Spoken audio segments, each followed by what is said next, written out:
ഓണാഘോഷവും നബിദിനവും രണ്ടും പറ്റൂല. ക്രിസ്മസും നബിദിനവും അത് രണ്ടുമില്ല. ക്രിസ്മസ് വേറൊരു മതത്തിൻ്റെതാണ്, ഓണാഘോഷം വേറൊരു വിഭാഗത്തിൻ്റെതാണ്. അബ്ദുല്ലാഹിബ്നു സലാം റളിയല്ലാഹു അൻഹു ഇസ്ലാമിലേക്ക് വന്നപ്പോൾ ഒട്ടകത്തിന്റെ പാല് കുടിക്കുന്നില്ല. എന്തേ കാരണം എന്ന് വെച്ചപ്പോ മൂപ്പര് പണ്ട് യഹൂദി മതത്തിൽ നിന്നാണ് ഇസ്ലാമിലേക്ക് വന്നത്. യഹൂദി മതത്തിൽ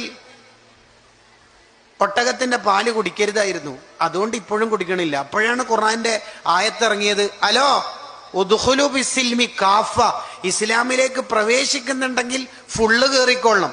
ഹാഫ് അത് മുട്ടാൻ പ്ലേറ്റ്, ചിക്കൻ ബിരിയാണി ഹാഫ്, ഇസ്ലാം ഫുൾ ഓപ്ഷനേ ഉള്ളൂ.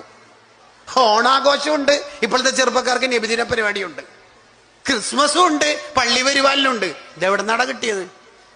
പറ്റൂല മോനെ, പറ്റൂല.